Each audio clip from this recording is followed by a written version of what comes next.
Continuamos acompañándote en esta tarde. Ya está el licenciado Alejandro Rojas con nosotros. Vamos a hablar acerca de neuropatías y problemas neurales en esta tarde. ¿Cómo estás, Ale? ¿Qué tal? Gracias por acompañarnos. Bien. Bueno, contame un poquito de qué se trata esto de los problemas neurales, de las neuropatías, cuáles son los síntomas, pueden variar. Bueno, las neuropatías generalmente se dan por un problemita, puede ser traumático, por alguna enfermedad preexistente, o por ejemplo como es la diabetes, o algún tipo de problemas de accidentes cerebrovasculares, entre otros.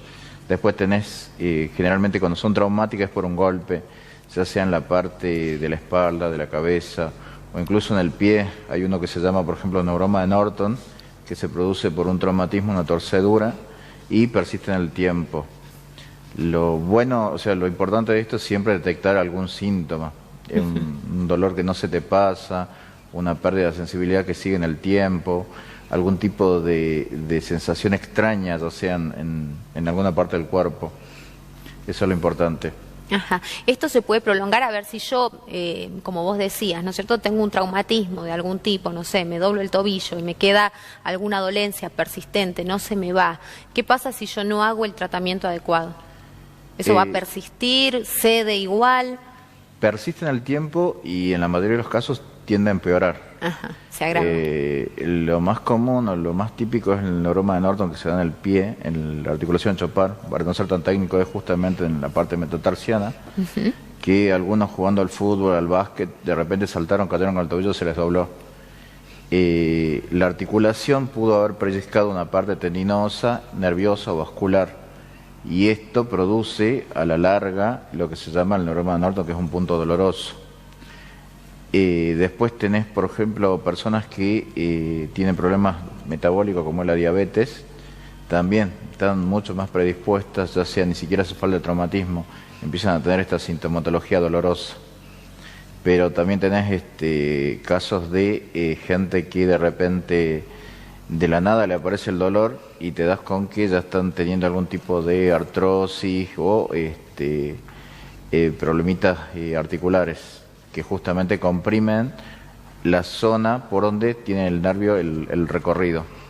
Ajá. Entonces, digamos, lo importante de esto es siempre hacer un diagnóstico diferenciado para saber si es traumático, si es justamente cuál es la causa que está produciendo la lesión nerviosa.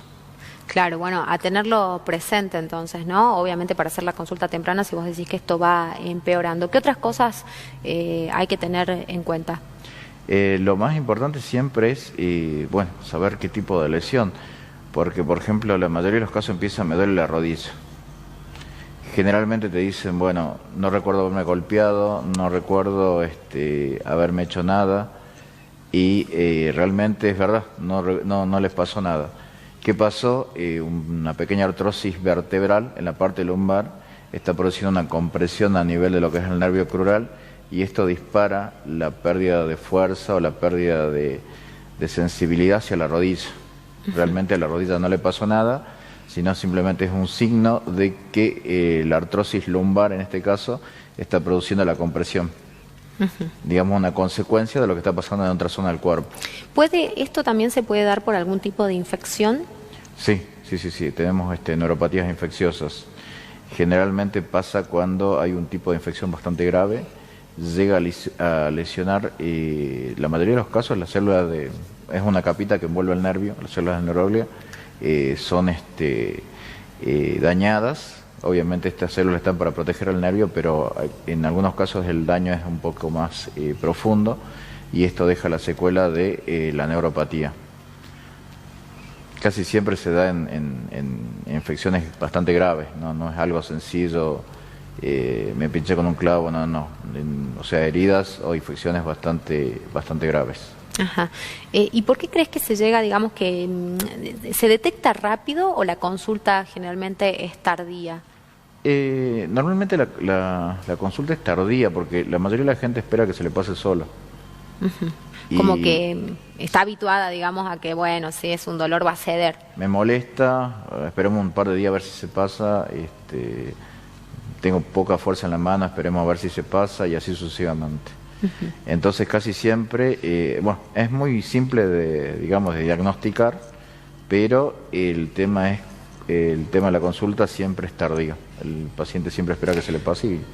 Ahora, si yo tengo debilidad, por ejemplo, en una, no sé, en una mano, digamos, en un brazo, no lo puedo asociar con otros síntomas, porque viste que muchas veces, qué sé yo, cuando uno está frente a un episodio de un ACV, que es algo tremendo, digamos, y que uno tiene que tratar de actuar lo más rápido posible, también aparece una suerte de debilidad. Por eso me llama la atención, ya se puede haber otros síntomas que no se correspondan, que no sé, que puedas hablar bien, digamos, ¿no es cierto?, que uno puede ir comparando y relacionando, pero tener debilidad para mover alguna parte del cuerpo es llamativo de todas maneras. Sí.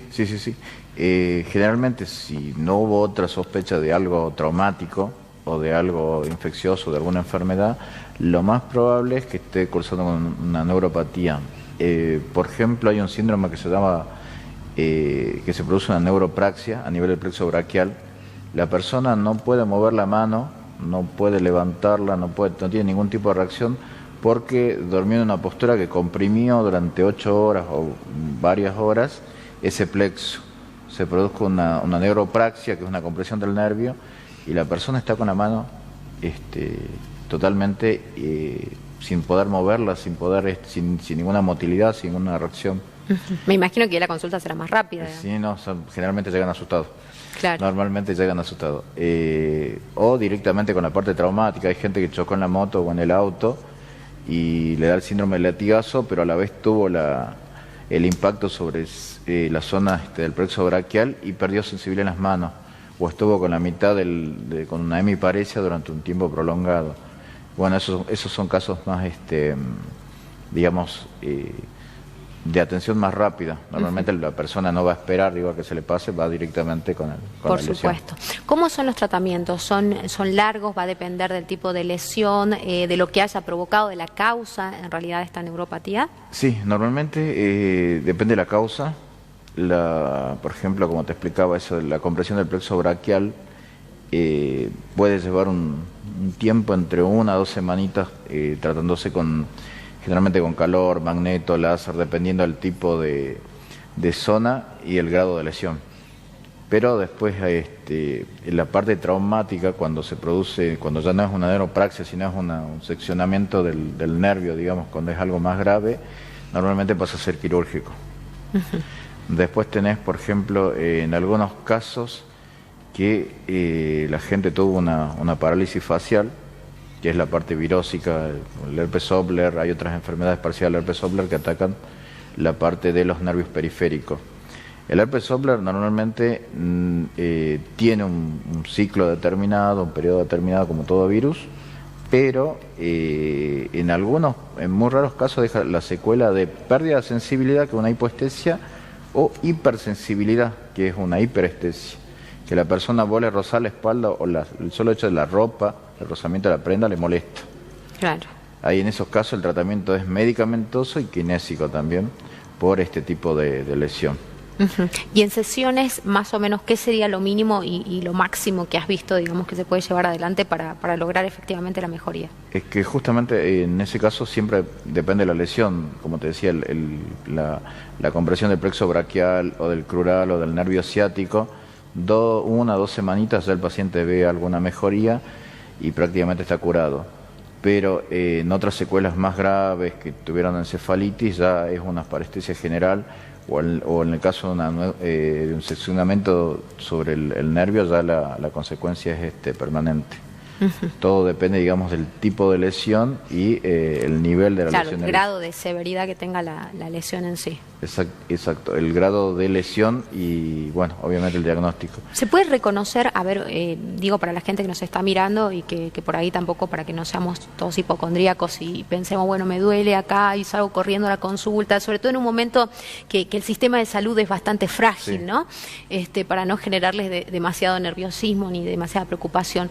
¿Podemos reconocer la diferencia entre un dolor que nos lleve a pensar que tenemos algo más grave o un dolor que por ahí puede ser, no sé, viste que muchas veces uno dice, ay, cambió el tiempo, entonces me duele la rodilla? Sí, justamente, como dije anteriormente, vos tenés la lesión y normalmente va empeorando con el tiempo y persiste. No se va, o sea, pasaron 1 día, 2, 3 días, la persona le dura y le dura y le dura, y normalmente siente que en vez de estar mejor cada día, porque somos un calmante, un antiinflamatorio, un analgésico, en ese momento le calma, pero después vuelve a persistir. Ahí ya es más que seguro que necesita tratamiento. Hay otras lesiones que digamos que se vuelven crónicas, pero con un simple descanso dejan de ser molestas. Por ejemplo, el caso del túnel carpiano, que se produce la compresión. La persona, pasa mucho en gente que usa la computadora, los cajeros, etcétera, etcétera, empieza con la molestia. El solo hecho de descansar un tiempo disminuye la inflamación, disminuye el dolor y va cediendo esto. Pero mientras, digamos, sigan realizando la actividad, la lesión, el dolor se va exacerbando. Entonces, es sencillo, si yo dejé de hacer algo y me pasa la molestia, ya sabemos, digamos, la causa del problema. Y que posiblemente estoy predispuesto para ese tipo digamos, de patología, el síndrome del túnel carpiano. Bueno, ahí está, como para que lo tengan presente. Ahí está el contacto de Alejandro. ¿Dónde te pueden ver? En Las Heras 14, a partir de las 10 de la mañana hasta las 14 horas. Buenísimo. Muchísimas gracias, Ale. Que estés Gracias. muy bien. Que tengas una linda tarde. Nos vamos a la pausa. Quédate ahí, ya volvemos.